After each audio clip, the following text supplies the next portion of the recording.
G'day and welcome to another Space Engineers tutorial. Today we're going to take a closer look at Refineries Assemblers and those wonky little upgrade blocks and see just what sort of effects they might have. Now, on the wiki, you can actually find out for the refineries exactly what the mathematics are in terms of what these things do.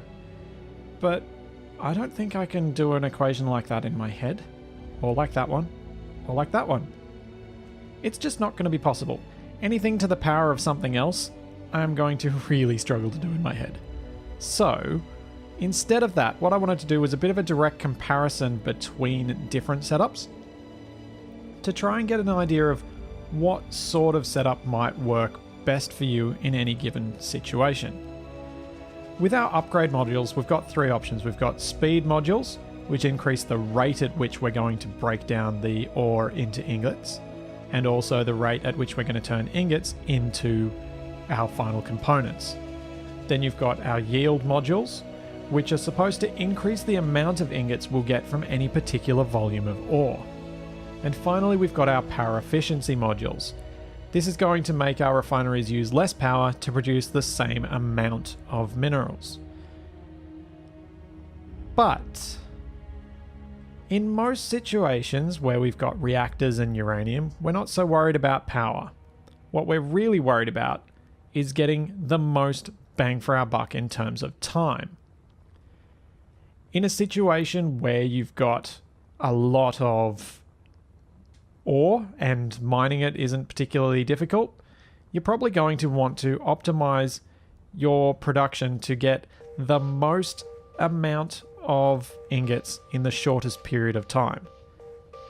And is that going to be with a refinery with 4 speed modules? Is that going to be an arc furnace? Let's find out. What we've got here is a refinery that's completely not upgraded with 10,000 cobalt in it.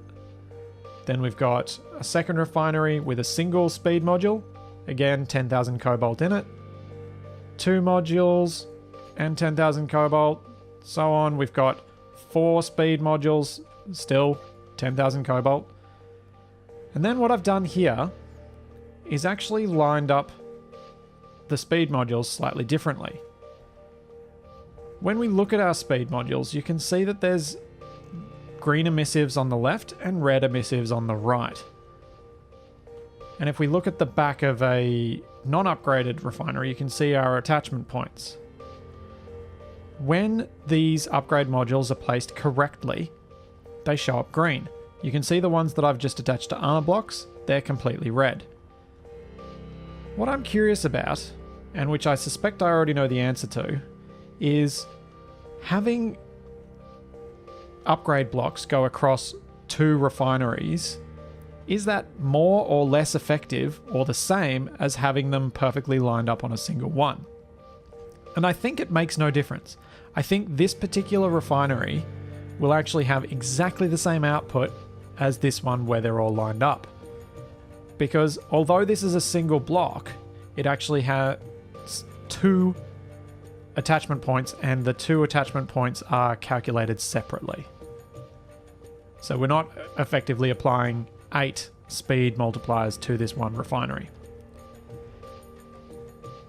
We also know that yield modules increase our output. So if we've got increased output, like with this one, even though we're not going to refine as quickly, we'll refine more from the same number of the same amount of mass of ore. So will we get more ingots per unit of time by using a mixture of these yield units and speed units? So what I've got here is 2 speed and 2 yield applied to a refinery. And then finally, we've got our arc furnace, which we all know is pretty quick. It's reasonably power efficient. So I want to see which of these setups and how much difference there will be between some of these setups in terms of output. They're all currently switched off, so I can go over to this control seat here, press K, select our refineries, and I'm using shift select there, and then control click to add the arc furnace, and this will be test refinery as a group. And then we click save, and now we can actually toggle all of these on and off at once. So it doesn't really matter how long I do this for, just as long as I do it for long enough that we'll see a difference. So let's toggle them all on at once. We'll hop out. While that test is running, we'll start up another test as well, so that we can return to this after it's had a little while to run. The next test I want to run at the same time is this one on assemblers. Now, I made a bit of a stuff up when I did my base tutorial, and I forgot that this little square inside is actually an attachment point. You've got 8 attachment points on the assemblers, just like you do on the refineries. So we've got an assembler set up, currently switched off with 10,000 iron ingots in it, and it's set to produce an infinite number of steel plates. So we'll keep trying to do that until it runs out of iron. Next, we've got an assembler with a single speed unit and an assembler with 4 speed units. Before I was saying if you attached an upgrade module incorrectly onto an upgrade point, it would show up red. So why is it that these yield modules are showing up green when they're on an assembler? I'm pretty sure they don't have any effect, yet they're showing like they work. I suspect that the green light is only dependent on these units being attached to an upgrade point. It doesn't matter whether it's the correct type of upgrade point. So we'll see whether these yield modules make any difference when we run this next test. So let's start that, and then we'll go back and check on our refineries. Turn off our refineries, and let's go have a look at our results. If we look at our fully vanilla, no upgrades refinery, we can see we've got 13.45 kilograms of cobalt. If we add a single speed unit, we've increased that to 23.8. That is a big difference. What about 2 speed units? 34.1. And finally with 4 speed units, 54.77. Now our little test of whether having ones dangling off the side will make it faster shows us that we get exactly the same amount. So it is dependent on which one is attached to each point, not how many devices are attached to the refinery. What about our efficiency ones? Our efficiency modules have only given us a very small amount more than our vanilla block. So we've gotten 15.98 instead of the 13.45. But what about our double efficiency and double speed? 48.23. It's not quite as much as the 4 speed units, but it's not far off it. And if you're short on power, or if you're short on minerals, ores, this might actually be a fairly good compromise. Finally, how about our arc furnace? Our arc furnace has produced 18.61. That puts us about halfway between a standard refinery and one that's got a single speed upgrade on it. So arc furnaces, really, they're most useful when the amount of components you need to build a refinery are a factor in your construction. Because you are going, or if space is a problem as well.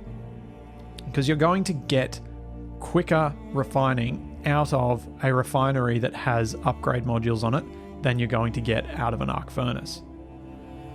Let's go and stop our assembler test and have a look at the results there. Toggle those off. Let's have a look. So we've got our standard assembler, and it has produced 225 steel plates. What about our single speed upgrade? 451. That has more than doubled the speed. Wow. Oh dear. I made a boo-boo. It appears I didn't actually put enough iron in these things for the amount of plates they were able to produce in the time. The assembler with all 4 speed upgrade modules has actually produced so quickly that it has run out. We might have to rerun that one just to see how much faster it is, but if we know that this one is twice, almost, well, slightly more than twice as fast as without one, we can expect that this is going to be an awful lot faster. Now, what about these upgrade modules that seem to be green? Are they functioning? No, they're not. They're making 0 difference whatsoever, as we expected. Their 225 steel plates is exactly the same as our completely vanilla assembler over here. Our next test is looking at speed modules versus power modules. If you're in a situation where you don't have much power, it's probably useful to know whether you can actually produce more with power modules on, or more by getting through stuff faster using speed modules. So what we have is 4 separate bases, all powered with nuclear reactors, and all of the nuclear reactors have 0.5 kilogram of uranium in them. So, like our test before, we will start each of these assemblers, and they'll start using their power from that uranium reactor. What am I doing? What am I doing? Turn it on. You can see our power usage here at 374 kilowatts versus our vanilla one, which is 560. So these ones will be able to produce for longer. If you've got the patience, they should produce a good deal more than a vanilla reactor, especially this one, which has 4 power saving modules and is using 111 kilowatts versus the vanilla one, which is using over 500. What about speed modules? If we produce lots fast, we might be able to work really nicely.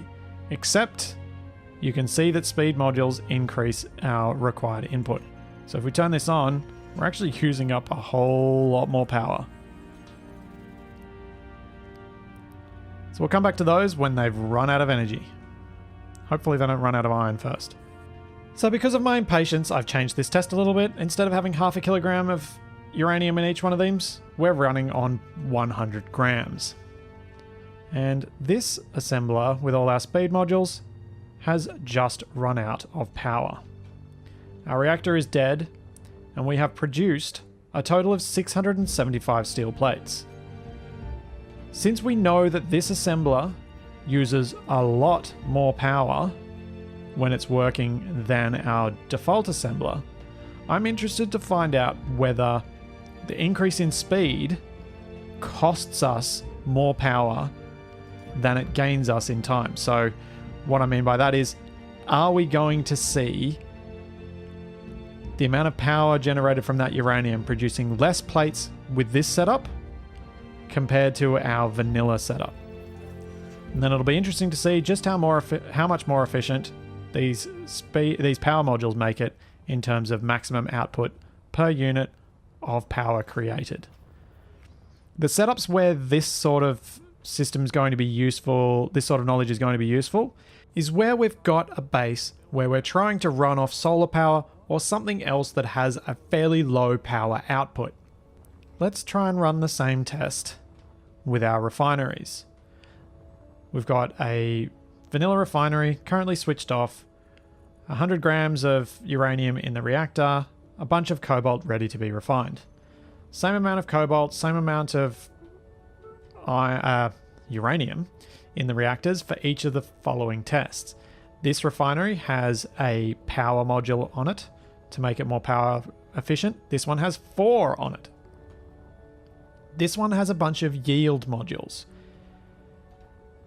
Now, if we compare this refinery, which is saying it's going to use 560 kilowatts, to our vanilla refinery, which is saying it's going to use also 560 kilowatts, we can see that this test is going to be a little more interesting than the one with the assemblers.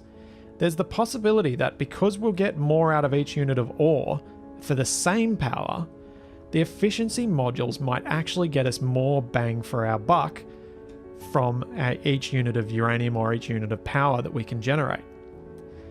And as such, I've actually produced a final base which has a mixture of the two. So we'll see which one of these can produce the most cobalt from 100 grams of uranium. And we'll have our blast furnace competing as well. So let's turn this on and we'll start this test. As you can see from the arc furnace, it actually uses 330 kilowatts, which is less than a refinery, and it produces slightly more than a vanilla refinery. So it may actually be somewhat competitive on this test. While our two power tests are running on the other sets of refineries and the sets of assemblers, let's take another look at our yield modules and look at them particularly. So before we saw how much they could add in terms of a unit of time, they actually do increase the amount of ingots you get per unit of time, just not as effectively as the speed modules do. But what the speed modules can't do is increase the amount of ingots you get out of a particular amount of ore. So what we'll do is we'll add 100 kilograms of cobalt to each of these refineries. The first one is the vanilla refinery without any additional yield modules.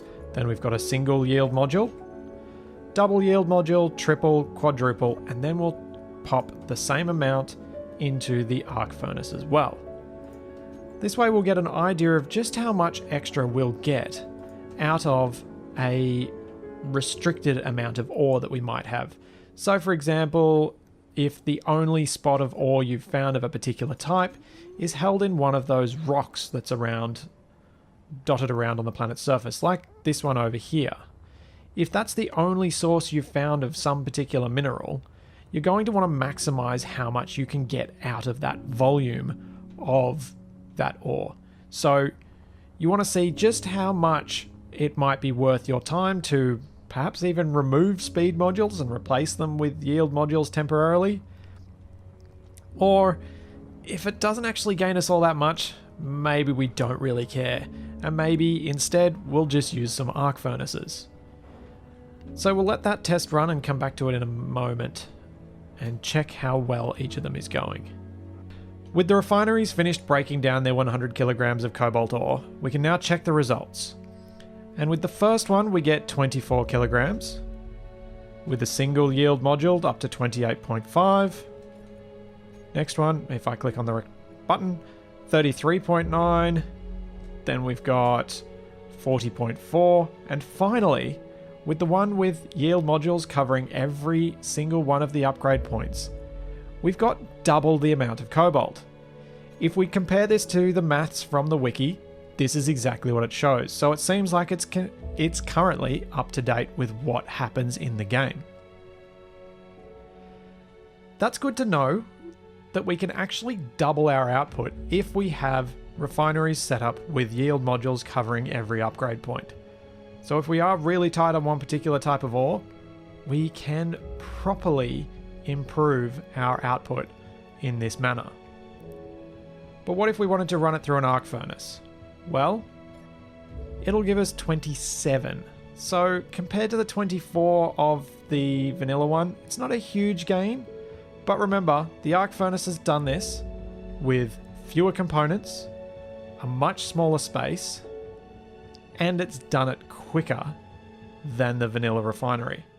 So early on in the game, these are likely to still be a good option. While you can double your output of cobalt by adding full yield modules to the back of your refinery, that doesn't hold true for all of the ore types. And we can see this with iron.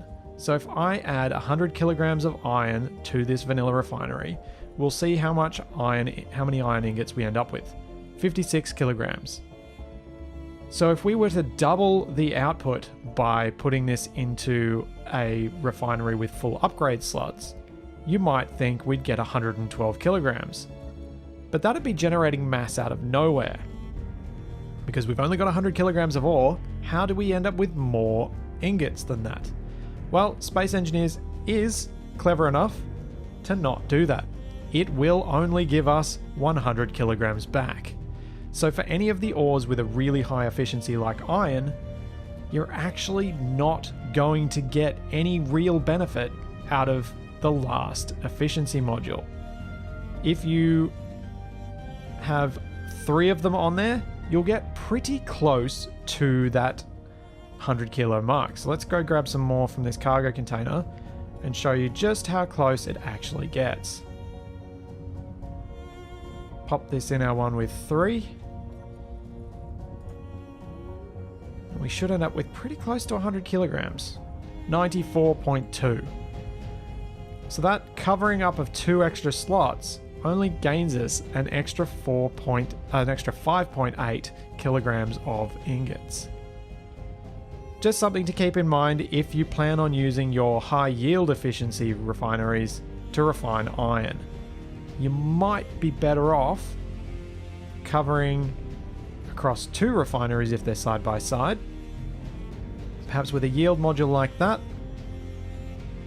and a speed module like that, so that you actually get a little bit of a speed boost and you're still getting the absolute maximum ingot yield out of your ore volume. Now let's go check on our other 2 tests and see what those results have turned out to be.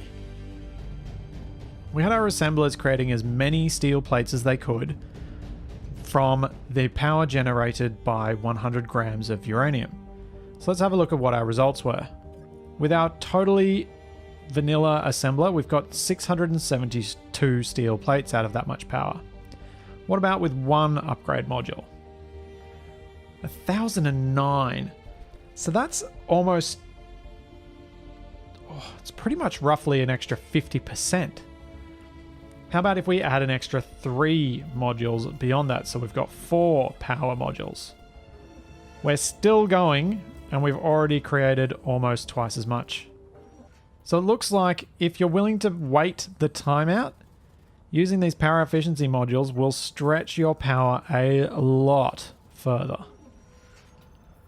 But what about if we use speed? Does speed make things less efficient? It doesn't look like it, because it's got 675 and our vanilla one had 672. I suspect there might have been the slightest of differences or a tick failure or something like that that meant I would expect these 2 are actually virtually identical, our vanilla and our one with our speed modules. This one will just get to the same result an awful lot faster. So instead of having your batteries last all night and having your assembler work through the night, you might run out of things before midnight's even passed. But you'll end up with the same amount of output. Now that our refineries have run out of power, let's have a look at how much they've managed to produce. Our vanilla refinery has managed to produce 52.5 kilograms of cobalt. How about our one with a single power upgrade module on it? 78.6. That's a 50% gain thereabouts, which is pretty solid. What if we add a whole bunch of them on there? Well, 261. It was slow, but if you're really tight on power, you can get a lot of cobalt out of the power you've got if you use a lot of those power efficiency modules. That's basically 5 times as much. That's impressive. What about our yield modules? How did they go? 105.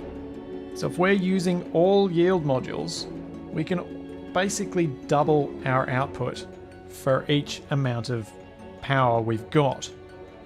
So that's not a bad solution, particularly if we're also a bit tight on the ore we're trying to refine, if we're having a bit of difficulty finding it. That can allow us to get pretty good supply out of it. But what about our 50-50 split? Power efficiency and yield. This has gotten us 167. Not quite as much as the power efficiency alone, but still a pretty solid triple the default. And then let's have a look at our arc furnace. 123. Wow. 2.5 times as much. This little thing is actually quite good if you're tight on power. And if you're tight on power, you're probably also tight on components. So the amount of components required to make the arc furnace is substantially less than you need for a refinery. So that is a very good option if you're in the early game and you're running on batteries and solar panels, and you also don't have a lot of resources refined yet.